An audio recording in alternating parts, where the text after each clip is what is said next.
Falakata block के जटेश्वर काजलीहाट क्षेत्र में फालाकाटा विधानसभा क्षेत्र के तृणमूल कांग्रेस के उम्मीदवार सुभाष चंद्र रॉय के समर्थन में एक रैली निकाली गई। यह रैली क्षेत्र के चारों ओर संपन्न हुई। इस कार्यक्रम में फालाकाटा विधानसभा क्षेत्र के तृणमूल उम्मीदवार सुभाष चंद्र रॉय, फालाकाटा ब्लॉक की महिला तृणमूल कांग्रेस अध्यक्ष सुतपा भद्र, अलीपुरद्वार जिले के युवा महासचिव देवजीत पाल, तृणमूल नेता निर्झर दत्त,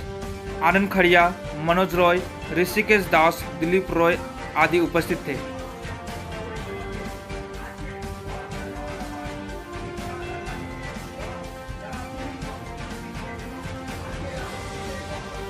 आज के 1 नং अंचल तृणमूल कांग्रेस पक्ष থেকে আমাদের দলীয় প্রার্থী ফালাকাটা বিধানসভা কেন্দ্রের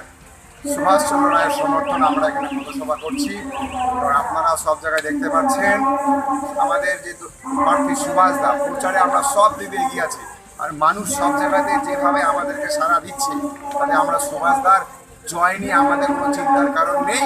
আমরা জিতছি ফালাকাটা বিধানসভা ভোটে, গতবারের থেকে আর বেশি মার্জিন আমরা তৃণমূল